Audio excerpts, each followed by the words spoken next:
शाम को 5 बजे चुनावों का ऐलान होना था, तारीखों का ऐलान होना था। उसके 1 घंटा पहले केंद्र सरकार ने चुनाव आयोग को चिट्ठी लिखी कि हम दिल्ली के तीनों नगर निगमों को एक साथ एक नगर निगम बनाने जा रहे हैं। 5 बजे चुनाव आयोग ने केंद्र सरकार के कहे के मुताबिक चुनाव टालने का ऐलान कर दिया कि चुनावों का तीनों नगर निगम एक साथ करने से क्या लेना देना है। एमसीडी को इकट्ठा करना, एक करना तो बहाना है, मकसद चुनाव टालने का था। बीजेपी को लग रहा था कि दिल्ली में अगर चुनाव होंगे तो आम आदमी पार्टी की ज़बरदस्त लहर है, बीजेपी उस लहर में बह जाएगी और बीजेपी हार जाएगी। कि राज्य के हमारे जो स्टेट इलेक्शन कमिश्नर हैं उन पे ऐसा क्या प्रेशर डाला गया, उनको क्या धमकी दी गई। लेकिन सर, जो भी आपको धमकी दी जा रही है, जो भी आपको लालच दिया जा रहा है, बाहर आके बता दीजिए देश को, सारी जनता को बता दीजिए, देश आपके साथ खड़ा होगा।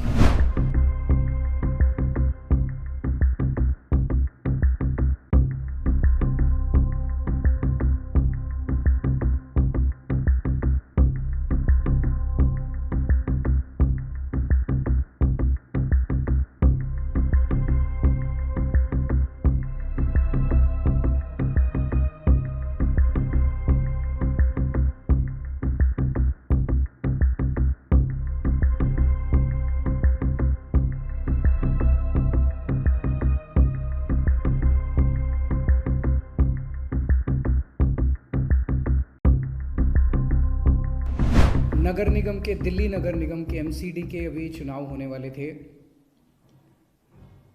9 तारीख को।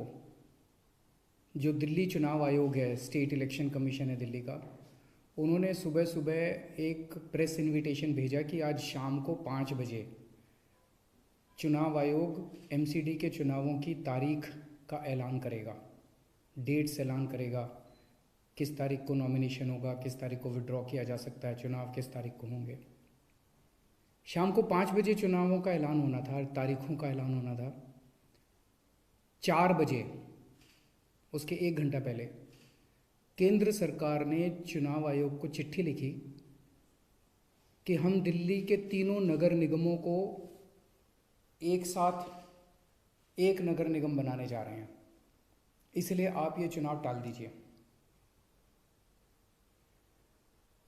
5 बजे चुनाव आयोग ने केंद्र सरकार के कहे के मुताबिक चुनाव टालने का ऐलान कर दिया। शायद भारत के इतिहास में पिछले 75 साल में, आज़ादी के बाद से पहली बार ऐसा हुआ होगा कि केंद्र सरकार ने सीधे किसी राज्य के चुनाव आयोग को चिट्ठी लिख के चुनाव टालने के लिए कहा है। लोगों के अंदर बातचीत चल रही है कि 2-3 बातें चल रही हैं। 7 साल से 8 साल से केंद्र में भारतीय जनता पार्टी की सरकार है। 8 साल, अगर इनको तीनों एमसीडीज को एक साथ करना था, इकट्ठा करना था, 8 साल में इन्होंने क्यों नहीं किया। चुनाव की तारीखें ऐलान करने के 1 घंटा पहले इनको अचानक याद आई कि अब हमें तीनों एमसीडी को इकट्ठा करना है, इसलिए चुनाव टाल दिए जाएं। तो लोग कह रहे हैं कि एमसीडी को इकट्ठा करना, एक करना तो बहाना है, मकसद चुनाव टालने का था। क्योंकि बीजेपी को लग रहा था कि दिल्ली में अगर चुनाव होंगे तो आम आदमी पार्टी की ज़बरदस्त लहर है, बीजेपी उस लहर में बह जाएगी और बीजेपी हार जाएगी, इसलिए चुनाव टालने के मंशा से ये किया गया। दूसरा, ये भी लोग कह रहे हैं कि चुनावों का तीनों नगर निगम एक साथ करने से क्या लेना देना है। आज 3 नगर निगम हैं दिल्ली में, 272 वार्ड हैं, कुछ इसमें कुछ इसमें कुछ इसमें। तो तीनों नगर निगम के काउंसलर अपने अलग अलग नगर निगम में बैठते हैं। चुनाव हो जाने दीजिए, अगर तीनों को इकट्ठा भी कर दोगे आप तो वो एक जगह बैठने लग जाएंगे। दोबारा चुनाव कराने की क्या जरूरत है, अभी चुनाव रोकने की क्या जरूरत है, चुनाव टालने की क्या जरूरत है। चुनाव करवाओ, नए काउंसलर आएंगे और नए काउंसलर जो भी आएंगे वो जब तक तीनों नगर निगम है तीनों में बैठ जाएंगे, एक नगर निगम होगा वो एक साथ आके बैठ जाएंगे। तो चुनाव टालने की तो ज़रूरत ही नहीं थी। लेकिन मकसद तीनों नगर निगम एक साथ करने का नहीं था। अगर करना होता तो 7 साल में कर लेते ये लोग। मकसद था चुनाव टालने का। ये देश के लिए अच्छा नहीं है। दोनों चीज़ें अच्छी नहीं हैं।